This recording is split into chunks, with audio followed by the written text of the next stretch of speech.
বরিশাল বিভাগে কিছুতেই কমছে না ডেঙ্গুর প্রকোপ। দিন দিন দীর্ঘ হচ্ছে আক্রান্ত ও মৃত্যুর তালিকা। রোগীরা চাপ বাড়ায় হাসপাতালে দেখা দিয়েছে শয্যা সংকট, ফলে বাধ্য হয়ে চিকিৎসা নিতে হচ্ছে মেঝেতে।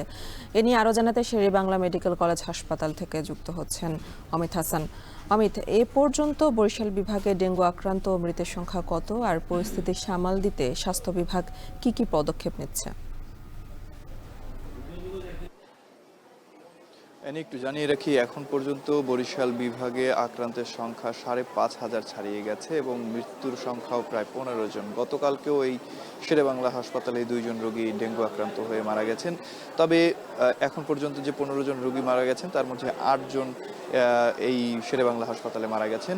এবং এই হাসপাতালটিতে সবসময় কিন্তু রোগীদের একটি চাপ থাকে, কেননা বরিশালের বিভিন্ন জেলা উপজেলা থেকে উন্নত চিকিৎসার জন্য এই হাসপাতালটিতেই রোগীরা ভিড় করেন, যার কারণে সবসময় দেখা যায় যে ৫০০ শয্যার এই হাসপাতালটিতে ১৫০০ থেকে ২,০০০ রোগী প্রতিদিন ভর্তি থাকে, যার কারণে কিন্তু শয্যা সংকট সবসময় থাকে। এর মধ্যে ডেঙ্গু রোগীর চাপ বাড়ায় কিন্তু শয্যা সংকট আরও গাঢ় হয়েছে। এবং আরেকটু জানিয়ে রাখি যে ডেঙ্গু রোগীদের জন্য কিন্তু আলাদা ডেঙ্গু কর্নার করা হয়েছে। তারপরও দেখা যাচ্ছে রোগীর চাপ বেশি থাকার কারণে সেই ডেঙ্গু কর্নারগুলোতেও অন্যান্য রোগীরাও চিকিৎসা নিচ্ছে, যার কারণে কিন্তু এটি কিন্তু আসলে বেড়ে যাওয়ার সম্ভাবনা রয়েছে বলে জানিয়েছেন চিকিৎসকরা কিংবা বিশেষজ্ঞরা। এবং আরেকটু জানিয়ে রাখি যে এই মুহূর্তে বরিশাল শেরেবাংলা মেডিকেল কলেজ হাসপাতালের বিভিন্ন ওয়ার্ডে ৭১ জন রোগী ডেঙ্গু আক্রান্ত হয়ে ভর্তি হয়েছে এবং গত ২৪ ঘন্টায় ১৫ জন রোগী নতুন ভর্তি হয়েছে। এবং জুন মাসে সবচেয়ে আক্রান্তের সংখ্যা বেশি, দেখা যাচ্ছে যে এক মাসেই ৫০৫ জন রোগী ডেঙ্গু আক্রান্ত হয়ে এই হাসপাতালটি ভর্তি হয়েছে। এবং বিভাগের চিত্র যদি একটু বলি, বিভাগের চিত্র বরিশাল বিভাগে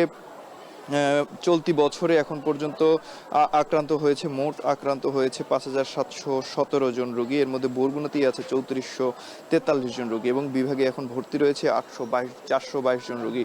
এবং গত ২৪ ঘন্টায় বিভাগের চিত্র যদি বলি ১৫৪ জন রোগী মোট আক্রান্ত হয়েছে এই ডেঙ্গুতে। এবং ডেঙ্গুর প্রকোপ বাড়ার কারণে কিন্তু যারা চিকিৎসক রয়েছে তারাও কিছুটা হিমশিম খাচ্ছে এবং স্বাস্থ্য বিভাগ বলছে যে তারা সব ধরনের সাহায্য সহযোগিতা কিংবা যে ধরনের সচেতনতা বৃদ্ধি কিংবা হাসপাতালে যে জিনিসগুলো দরকার সেগুলো তারা সরবরাহ করছে, কোনো ধরনের ঘাটতি নেই।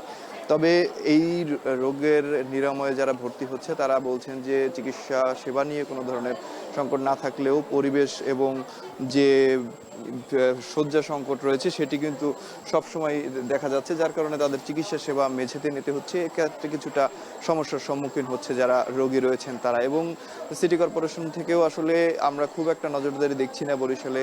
দেখা যাচ্ছে যে প্রতিদিন যেখানে আসলে ওষুধ ছিটানোর কথা সেখানে প্রতিদিন দেওয়া হচ্ছে না, সপ্তাহে ১-২ বার এক একটি এলাকায় দেওয়া হচ্ছে, যার কারণে ডেঙ্গুর আক্রান্তের সংখ্যাটা বাড়ছে। এবং বরিশাল বিভাগের মধ্যে বরগুনাতে সবচেয়ে বেশি এবং এই হাসপাতালটিতে প্রায় ৮০% রোগী কিন্তু বরগুনা থেকে এসে এখানে চিকিৎসা নিচ্ছেন।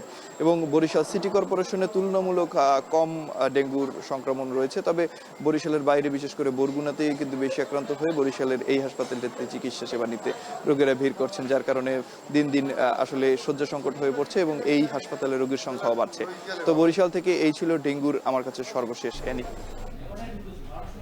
বরিশাল বিভাগের ডেঙ্গু পরিস্থিতি নিয়ে জানাচ্ছিলেন সহকর্মী অমিত হাসান।